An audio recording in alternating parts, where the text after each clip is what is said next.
एक युद्ध है जो खत्म होने का नाम नहीं लेता। दोनों देशों के लाखों लोग तबाह हो चुके, हजारों मारे गए, पूरी दुनिया को नुकसान हो रहा है। यूरोप में रूस यूक्रेन तो वेस्ट एशिया में इजराइल, फिलिस्तीन, लेबनान और ईरान भिड़े हैं। सोचकर भी ताज्जुब होता है कि इस जमाने में पारंपरिक युद्ध इतने दिनों से चल रहा है। खुद को दुनिया की पंचायत का सरपंच बताने वाला अमेरिका नाकाम है।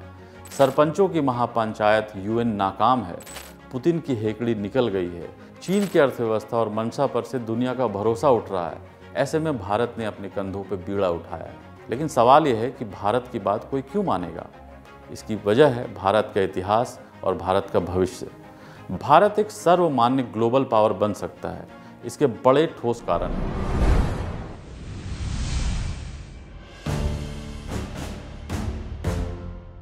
मोदी रूस के बाद यूक्रेन गए। अमेरिका चुप, रूस चुप। चीन के पास चाल नहीं। आखिर शांति की अपील, गुट निरपेक्ष आंदोलन के इतिहास वाले देश के निरपेक्ष भाव से की गई अपील पर कोई क्यों आपत्ति जताए और कैसे जताए। कबीरा खड़ा बाजार में मांगे सबकी खैर। भारत ऐसा ही है। जहां अमेरिका हारा हुआ हाथ मल रहा है, जहां चीन की चौधराहट काम नहीं आ रही, वहां भारत ने पहल की है। विश्व शांति की पहल। एक युद्ध है जो खत्म होने का नाम नहीं लेता।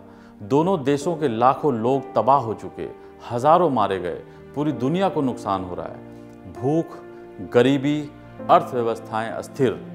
दो विश्व युद्ध और उसकी विभीषिकाएं देख चुकी दुनिया सक पकाई सी खामोश है। ऐसे में भारत ने अपने कंधों पर बीड़ा उठाया है। गजब की बात यह है कि भारत दोनों दुश्मनों को गले मिलाता है। इस स्थिति में कोई नहीं, भारत सबका दोस्त है। दरअसल रूस और यूक्रेन के बीच युद्ध अब अहम की लड़ाई बन चुकी है। यूक्रेन पर रूस ने फिर से बड़ा हमला कर दिया है। रूस पीछे हटने को तैयार नहीं, यूक्रेन हार मानने को तैयार नहीं। लेकिन सच्चाई ये है कि इस युद्ध में सब फंसे हैं। रूस फंसा है, यूक्रेन फंसा है। दोनों इस युद्ध से निकलना चाहते हैं। सुपर पावर रूस की राजधानी तक हमला हो चुका। सन 1943 के बाद पहली बार कुर्स्क पर हमला हुआ है। रूस के लिए इससे ज़्यादा बेइज्जती की बात क्या हो सकती है। अमेरिका में ट्रंप जीते तो यूक्रेन को कितनी मदद मिलेगी, इस पर सवाल हैं। लिहाजा दोनों देश चाहते हैं युद्ध से सम्मानजनक तरीके से बाहर निकल जाएं।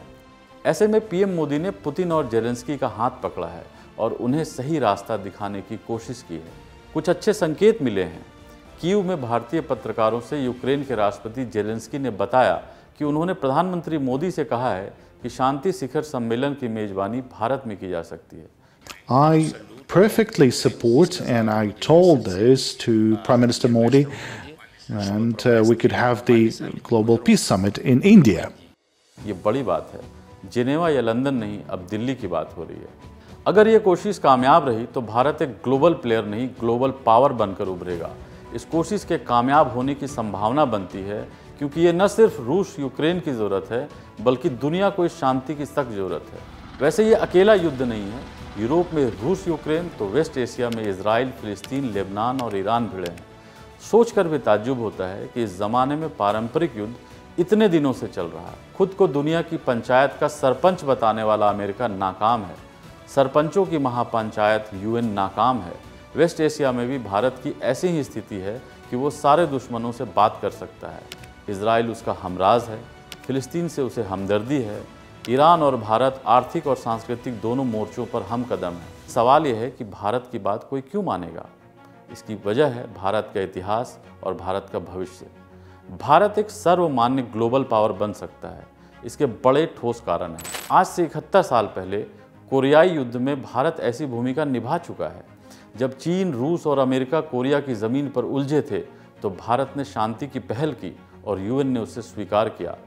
शांति का बीज बोया जिससे शांति का वृक्ष उगा। भारत की मंशा पर किसी को संदेह नहीं। अमेरिका की तरह भारत के दामन पर इराक का दाग नहीं, चीन की तरह ताइवान का मसला नहीं, न ही रूस की तरह क्रीमिया, जॉर्जिया का काला इतिहास है। भारत ने कभी किसी देश की सीमाओं का अतिक्रमण नहीं किया, चाहे जिसका भी संकट हो उसके साथ खड़ा हुआ। लेकिन कमज़ोर देश से शांति की अपील आए तो अनसुनी हो सकती है। यहीं आता है भारत का भविष्य। G20 में अफ्रीकन यूनियन को शामिल करके भारत ने समर्थक देशों का एक व्यापक नेटवर्क बनाया है। आज भारत ग्लोबल साउथ का लीडर है। India middle east Europe economic corridor की पहल के कारण पश्चिमी एशिया और यूरोप के ढेर सारे देश भारत के मुरीद हो रहे हैं। अर्थव्यवस्था के मोर्चे पर भारत लगातार ताकतवर हो रहा है। भारत मिशन 2047 पर जुटा है। कोविड से लेकर वैश्विक मंदी तक भारत दुनिया को ध्रुव तारा नजर आता है। कोविड के बाद जब दिग्गज देशों की इकोनॉमी जमीन पर आ गई तो भारत में ग्रोथ की उड़ान दिखी। अब भारत की सामरिक स्थिति भी बदली है। रूस और अमेरिका जानते हैं कि अगर उन्होंने मुंह मोड़ भी लिया तो हम सक्षम हैं। अमेरिका या रूस के बीच चुनाव करने का युगांत हो चुका, नया युग भारत का है। अब वो किसी एक देश पर हथियार के लिए मोहताज नहीं। भारत अब हथियार अमेरिका से लेता है, रूस से लेता है, फ्रांस से लेता है और इसके साथ भारत खुद को आत्मनिर्भर बना रहा है। 85 देशों को हथियार निर्यात करता है। जब भारत ने रूस से तेल लिया और दुनिया के दबंगों ने सवाल पूछा तो हमने किसी की ना सुनी, सिर्फ अपना हित देखा और दुनिया को चुप होना पड़ा। The oil import in European Union is like 6 times what India has imported. Gas is infinity times because we don't import. गुजरे जमाने के आर्थिक प्रतिबंध जैसा कुछ करने की हिमाकत किसी ने नहीं की। आगे हम सेमीकंडक्टर बनाएंगे, स्पेस में और ऊंची छलांग लगाएंगे, हर सेक्टर में चैंपियन बनने की योजना है। कथित तौर पर दुनिया के सबसे ताकतवर लोकतंत्र अमेरिका के अंदर लगातार 2 चुनाव से जो हो रहा है उससे कमज़ोर कंफ्यूज लीडरशिप की किरकिरी विश्व बिरादरी में हुई है। अरब में उसकी कमज़ोरी उजागर हुई है। पुतिन की हेकड़ी निकल गई है। चीन की अर्थव्यवस्था और मंशा पर से दुनिया का भरोसा उठ रहा है। उसने जिससे दोस्ती की उसका बेड़ा गर्क किया। कुल मिलाकर भारत एक ऐसे मुकाम पर खड़ा है जहां वो वर्ल्ड ऑर्डर में अहम भूमिका निभाने को तैयार है। अब भारत को सुनना ही पड़ेगा। दुनिया की ज़रूरत है। युद्धों और घोर अव्यवस्था से घिरी धरती की यह हसरत है। गांधी की राह और अमन की चाह वाले भारत को सुनना ही पड़ेगा। मजबूत लीडर अगर शांति प्रिय होगा तो पूरी दुनिया के लिए अच्छा होगा। रंगमंच खाली पड़ा है। परफॉर्मर भारत की एंट्री हो रही है।